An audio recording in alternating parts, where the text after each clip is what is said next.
Hello everyone, welcome to the weekend market update. இன்னைக்கு date 23 மே. Nifty close ஆன price பார்த்தீங்கன்னா 23,219. Bank Nifty பார்த்தீங்கன்னா 54,055. So இந்த வீடியோவில் அடுத்த வாரத்துக்கு உண்டான நிஃப்டி பேங்க் நிஃப்டி ப்ரிடிக்ஷன்ஸ், அது மட்டும் இல்லாமல் ஒரு யூனிக் பேட்டர்ன் வந்து நிஃப்டி பிரைவேட் பேங்க்ல அந்த இண்டெக்ஸில் ஃபார்ம் ஆகிட்டு இருக்கு. ஸோ அதை பற்றி உங்களுக்கு நான் ஷேர் பண்ணலான்னு இருக்கேன். ஸோ அது போக gold and silver, crude oil. So இதுதான் இந்த வாரத்துக்கு உண்டான வீடியோ. ஸோ ஃபுல்லாக பாருங்க, அப்போதான் நமக்கு கிளியர் அண்டர்ஸ்டாண்டிங் கிடைக்கும். இது எல்லாமே கம்பைன் பண்ணி தான் நம்ம ஒரு அண்டர்ஸ்டாண்டிங் எடுக்க போகிறோம். எஸ், ஸோ நிஃப்டியிலேருந்து ஸ்டார்ட் பண்ணலாம். நிஃப்டி நான் போன வார வீடியோவில் என்ன ஷேர் பண்ணியிருந்தேன் அப்படின்னா, இந்த ரெசிஸ்டன்ஸ் ரொம்ப முக்கியம். அதாவது 23,800லேருந்து 24,000 ரொம்ப முக்கியம்.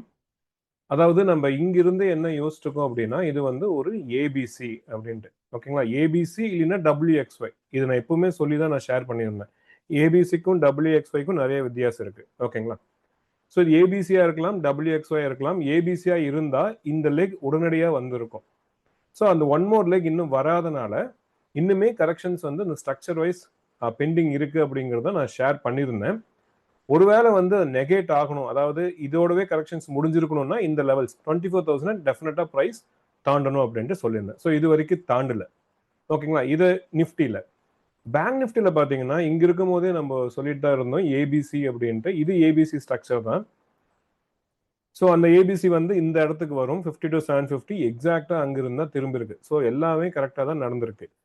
பேங்க் நிஃப்டியில சொன்ன லெவல் வந்துருச்சு, பட் நிஃப்டியில கொஞ்சமா மிஸ் ஆயிருக்கு. அதே சமயம் ஸ்ட்ரக்சரும் கொஞ்சம் இன்வேலிடா இருக்கு. இதுக்கு மேல மாறலாமே தவிர, பட் இப்ப பார்க்கும்போது இது கரெக்டிவ் ஸ்ட்ரக்சர் தான் நான் சொல்ல முடியும், ஓகேங்களா? ஸோ இதுதான் இப்போ அண்டர்ஸ்டாண்டிங். நிஃப்டியில கொஞ்சம் ஸ்பேஸ் இருக்கு, பட் பேங்க் நிஃப்டியில ஆல்ரெடி ரீச் ஆயிருச்சு. இது ரெண்டுமே அலைன் ஆகணும். நம்மளோட டவ் தியரி படியே பார்த்தீங்கன்னா இண்டைசஸ் அப்படிங்கிறது ரெண்டும் ஒரே மாதிரி தான் போகணும். அப்படி இல்லைன்னா இன்டர் மார்க்கெட் டைவர்ஜன்ஸ் உருவாகி ட்ரெண்ட் சேஞ்ச் ஆகும். ஸோ இதுதான் அண்டர்ஸ்டாண்டிங். ஸோ இது பேக்ரவுண்ட்ல வச்சுட்டு என்னோட வியூ என்னன்னா, இப்போ வரைக்கும் பேட்டர்ன் வந்து கரெக்டிவா தான் தெரியுது. பட் அதே சமயம் ரொம்ப க்ளோஸா வந்தனால சில லெவல்ஸ் வந்து நம்ம அண்டர்ஸ்டாண்ட் பண்ணிக்கலாம். இது ஏபிசி அப்படின்னா ஆல்ரெடி கரெக்ஷன் முடிஞ்சுது. பட் என்னுடைய ஒப்பீனியன் படி இது WXY இருக்க வாய்ப்பு இருக்கு. அதாவது ABCW, ABCX, ABC, ஓகேங்களா? இப்படி வர்றதுக்கு வாய்ப்பு இன்னுமே இருக்கு. ஸோ அப்படி வந்துச்சுன்னா இங்கிருந்து பிரைஸ் திரும்ப அமைக்கலாம். அதாவது இன்னும் ஒன் மோர் லெக் டவுன் வந்துட்டு திரும்ப அமைக்கலாம், ஓகேங்களா? ஒருவேளை இது ஏபிசியா இருந்து இங்கேயே கரெக்ஷன் முடிஞ்சிருந்தா ஃபர்ஸ்ட் இந்த லெவலை தாண்டணும். ரொம்ப சிம்பிள். இதுதான் நான் போன வாரம் சொன்னேன், இப்போ அதான் சொல்றேன். ஸோ 24,000க்கு மேல டைரக்டா அப்படியே மேலே போக ஆரம்பிச்சிச்சுன்னா நீங்க கரெக்ஷன் முடிஞ்சது, பிரைஸ் அப்படியே மேலே போக ஆரம்பிக்கும்னு சொல்லிக்கலாம். அதுவுமே பார்த்தீங்கன்னா ஏபிசியா 1 2 3 மெதுவாக தான் பார்க்க முடியும். பட் எனிவே இங்கிருந்து பிரைஸ் வந்து இவ்வளவு தூரம் போறதுக்கு வாய்ப்பு நிறைய இருக்கு. பட் ஆஃப்டர் ஒன் மோர் லெக்கா டைரக்டா என் ப்ரிஃபரன்ஸ் ஒன் மோர் லெக் கீழே வர்றதுக்கு இன்னுமே வாய்ப்பு இருக்கு. அதை நம்ம விட முடியாது. ஸோ 24,000 மேலே டைரக்டா மேலே போனால் மட்டும்தான் நம்ம இந்த கரெக்ஷன்ஸ் இங்கே முடிஞ்சதுன்னு எடுத்துக்க முடியும். இது நிஃப்டியில். பேங்க் நிஃப்டியில் சொன்ன லெவலுக்கு வந்துருச்சு. ஸோ இங்கிருந்து ரிவர்சல்ஸ் தான் ஆரம்பிக்கணும். இதுக்கு எங்க கன்ஃபர்மேஷன் பாயிண்ட் அப்படின்னு பார்த்தீங்கன்னா 54,400. 54,400க்கு மேலே போயிடுச்சுன்னா இங்கே கரெக்ஷன்ஸ் முடிஞ்சதுன்னு எடுத்துக்கலாம், ஓகேங்களா? ஸோ பிரைஸ் ஒன்னா இங்க மேலே போயிடணும். அப்படி போயிடுச்சுன்னா நிஃப்டியும் கீழே வந்து, அதே சமயம் பேங்க் நிஃப்டி மேலே போகுதுன்னா நமக்கு ஒரு மேபி ஒரு புல் பேக் கூட கொடுக்கலாம், ஓகேங்களா? அப்படி புல் பேக் வந்துட்டு கூட போகலாம். இங்கிருந்தே வந்தாதான் நம்மளுக்கு ஒரு எண்டிங் டேங்கிள் ஃபார்ம் ஆகுதா, இல்லை ஏதாச்சும் இம்பல்ஸ் ஃபார்ம் ஆகுதா, இல்லை ஏதாச்சும் சைட்வேஸ் ஃபார்ம் ஆகுதான்ட்டு பார்க்கணும். ஸோ இப்போ நிஃப்டி தான் க்ளூ, ஓகேங்களா? பேங்க் நிஃப்டி வந்து முக்கியமான இடத்துக்கு வந்துருச்சு. ஸோ இங்கிருந்து ப்ரைஸ் திரும்பணும், இதுதான் என்னோட வியூ. ஆனால் நிஃப்டி வந்து ஒன் மோர் லெக் இன்னும் வாய்ப்பு இருக்கிறதுனால ஸோ நிஃப்டி தான் நமக்கு அடுத்த க்ளூ. இப்படி வந்துட்டு திரும்புதா, இல்லை இங்கிருந்தே மேலே போதா? ஸோ மேலே போகணும்னா இந்த 24,000 தாண்டணும். கீழே வந்தால் இதுதான் ரிவர்சல் இப்போதைக்கு, ஓகேங்களா? இதுதான் வந்து நிஃப்டி பேங்க் நிஃப்டி வியூ.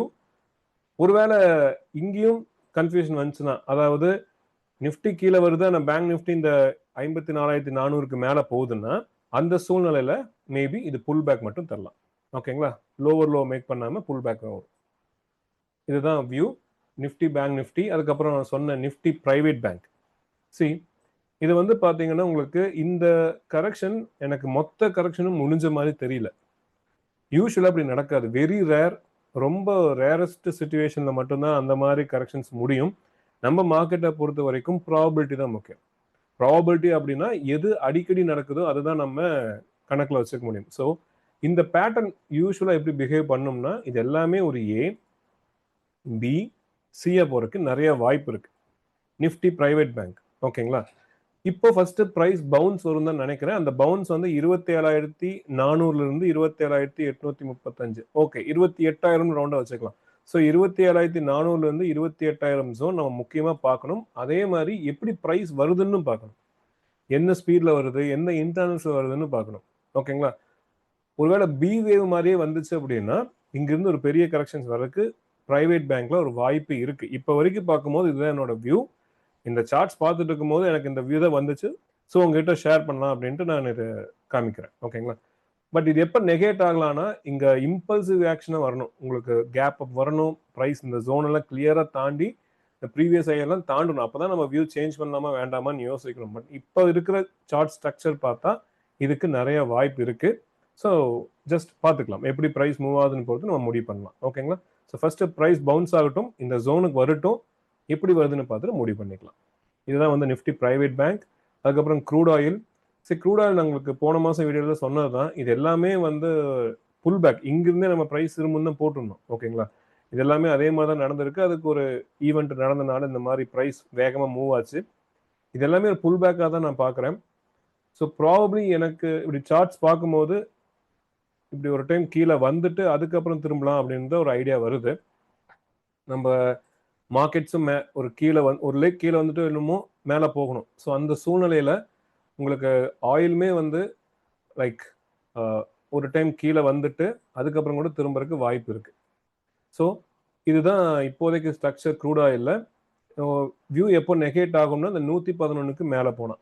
ஓகேங்களா? டைரெக்டாக 111க்கு மேலே அப்படியே போகுது அப்படின்னா நீங்கள் இந்த வியூவை சேஞ்ச் பண்ணிக்கலாம். ஏன்னா எனிவே மேலே போகணும். அது இந்த மாதிரி ஒரு சின்ன ஒரு கன்சால்டேஷன்லேயே மேலே போகுதுன்னு அர்த்தம். பட் மை பிரைமரி வியூ இந்த மாதிரி ஒரு டைம் கீழே வந்துட்டு போகிறதுக்கு வாய்ப்பு இருக்குது. ஓகேங்களா? இது வந்து க்ரூட் ஆயில். இப்போ ரொம்ப முக்கியமான சார்ட்டே பார்த்தீங்கன்னா கோல்டு அண்ட் சில்வர் தான். கோல்டில் பார்த்தீங்கன்னா இது வந்து நான் ஷேர் பண்ண சார்ட் 16th மே. ப்ரைஸ் வந்து இப்படி கீழே இறங்கி மறுபடியும் மேலே போய் மறுபடியும் கீழே வரும் அப்படின்ட்டு சொல்லியிருந்தேன். அதுவும் கீழே இறங்கின ப்ரைஸ் பார்த்தீங்கன்னா யூஸ்வலாக இந்த இடத்துல தான் மார்க் பண்ணுவாங்க. யாராக இருந்தாலும் இந்த இடத்துல தான் மார்க் பண்ணுவாங்க ப்ரீவியஸ் லோ. ஆனால் அதுக்கு நான் கீழே மார்க் பண்ணியிருந்தேன் 4479. இப்போ உங்களுக்கு சார்ட் காட்டுறேன். இது அந்த 4479 தெரியுதுங்களா? 4479. நான் இங்கிருந்து இப்படி கீழே வரும், 4479 சப்போர்ட் வாங்கும், மறுபடியும் பவுன்ஸ் ஆகும், அதுக்கப்புறம் கீழே 4400க்கே வரக்கு வாய்ப்பு இருக்கு அப்படின்ட்டு நான் சொல்லியிருந்தேன். இங்கே இதுதான் அந்த சார்ட். ஸோ இதுதான் நான் சொல்றேன். எலியாட் வேவ் அப்படிங்கிறது நம்ம normal cup and handle head and shoulder straight பண்ற மாதிரி இல்லை. நான் எல்லா வீடியோவும் சொல்ற மாதிரி தான். எலியாட் வேவ் அப்படிங்கிறது ஒரு மார்க்கெட்டோட லாங்குவேஜ். இப்படிதான் ப்ரைஸ் திரும்பும், இப்படிதான் ப்ரைஸ் போகும் அப்படின்ட்டு நம்ம மோஸ்ட்லி கண்டுபிடிக்கலாம். ஸோ இந்த எலியாட் வேவ் நீங்கள் கற்றுக்கணும் அப்படின்னா என் கோர்ஸை ரெஜிஸ்டர் பண்ணுங்க. தமிழில் லைவ் லேட்டர் செஷன்ஸ் எல்லாமே இப்போ நான் ரெக்கார்டடாக லிஸ்ட் பண்ணிட்டேன். ஸோ தமிழில் இந்த மாதிரி கோர்ஸ் எனக்கு தெரிஞ்சு இல்லை. இந்த ப்ரைஸுக்கு நீங்கள் வேறு எங்கேயுமே இந்த மாதிரி ஒரு கண்டென்ட்டோ இவ்வளோ ப்ராக்டிக்கலோ பார்க்க முடியாது. ஸோ யூஸ் பண்ணிக்கோங்க ஆப்பர்ச்சுனிட்டியை. டிஸ்கிரிப்ஷனில் கோர்ஸோட டீட்டெயில்ஸ் எல்லாமே நான் கொடுத்துருக்கேன். ஓகே, ஸோ கோல்ட் இப்போ இறங்கி இப்போ மேலே போயிருக்கு. இது மேபி ஒரு ஃபர்ஸ்ட் லெக் கம்ப்ளீட் ஆன மாதிரி இருக்கலாம், இல்லைன்னா அந்த கரெக்ஷனே இங்கே முடிஞ்சிருக்கலாம். ஓகேங்களா? இப்போ இதுதான் ரேஞ்ச் கோல்டுக்கு. ஓகேங்களா? ஸோ இந்த ரெட் லைன் தான் ரேஞ்ச். போன செஷன் என்ன சொல்லியிருந்தேன்னா இங்கே வந்துட்டு ப்ரைஸ் திரும்பணும். ஓகேங்களா? திரும்புறது வந்து நியூ இம்பல்ஸ், அதாவது நியூ ஹையையும் கூட தாண்டி போயிடலாம், இல்லைன்னா இன்னொரு எக்ஸாங் கூட இருக்கலாம். பட் அது ப்ரைஸ் எப்படி இங்கே போகிறது பொறுத்து தான் நம்ம கண்டுபிடிக்க முடியும். ஆனால் சில்வரோட பார்த்தீங்கன்னா சில்வர் கம்பேர் பண்ணீங்கன்னா இந்த பேட்டர்ன் படி $70லேருந்து $69 வர்றதுக்கு நிறைய வாய்ப்பு இருக்கு சில்வர். அப்போ சில்வர் இறங்கும் போது கோல்டுமே வந்து லைக் இன்னொரு லெக் டவுன், அதாவது இப்படி வரலாம், ஒரு எண்டிங் டேக்லாம் வரலாம், இல்லைன்னா உங்களுக்கு ஒரு நியூ இம்பல்ஸாக கிரியேட் ஆகலாம் வேகமாக. ஸோ இந்த 2 வாய்ப்பு தான் நான் பார்க்குறேன். ஸோ ப்ரைஸ் கீழே வரணும் அப்படின்னா 4450 கீழே வரணும். அப்படி வந்துச்சுன்னா 4400 ஆல்ரெடி சொன்ன லெவல். இது ஃபர்ஸ்ட் லெக்கோ இல்லை என்டையர் கரெக்ஷனோ இங்கே ஆல்ரெடி முடிஞ்சிருக்கனால ஒருவேளை ப்ரைஸ் இங்கிருந்தே மேலே திரும்புது அப்படின்னா 4600. ஸோ 4600 தாண்டும் போது ப்ரைஸ் வந்து மேலே போகிறதுக்கு வாய்ப்பு இருக்கு கோல்டு. இதுதான் உங்களுக்கு ரேஞ்ச். பட் சில்வரை கம்பேர் பண்ணும்போது பாசிபிலிட்டி வந்து கொஞ்சம் இப்படி கீழே வந்துட்டு அதுக்கப்புறம் திரும்பறதுக்கு வாய்ப்பு இருக்கு.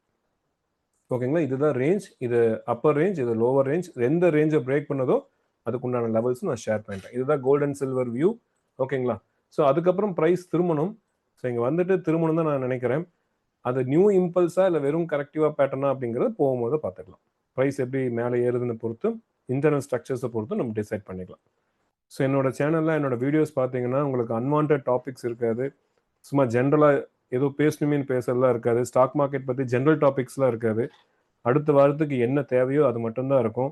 இந்த எக்ஸ்ட்ரா டாபிக்ஸ் அதெல்லாம் எதுவுமே இருக்காது. ஸோ பியூரஸ்ட் ஃபார்ம் ஆஃப் ஒரு எலியாட் வேவ் கற்றுக்கணும், இல்லை அடுத்த வாரத்துக்கு உண்டான வியூஸ் தெரிஞ்சுக்கணும் அப்படின்னா என் சேனலை சப்ஸ்கிரைப் பண்ணுங்கள். ஸோ எலியாட் வேவை நீங்கள் கற்றுக்கணும், இண்டிபெண்ட்டாக ட்ரேட் பண்ணணும், அனலைஸ் பண்ணணும் அப்படின்னா என் கோர்ஸை நீங்கள் ரெஜிஸ்டர் பண்ணுங்கள். டீட்டெயில்ஸ் எல்லாமே டிஸ்கிரிப்ஷனில் கொடுத்துருக்கேன். ரொம்ப முக்கியமான விஷயம், லெவல்ஸ் ஒப்பீனியன் ஷேர் பண்ணுறது எல்லாமே ஒரு லேர்னிங் பர்பஸ்க்காக தான். எந்த வகையிலும் நான் பை செல் ரெக்கமெண்டேஷன் கொடுக்கல, டைரெக்டாகவும் இன்டைரக்டாகவும். So thank you. பார்த்து ட்ரேட் பண்ணுங்கள். மீண்டும் உங்களை மிட் வீக் மார்க்கெட் அப்டேட்டில் மீட் பண்ணுறேன். Take care.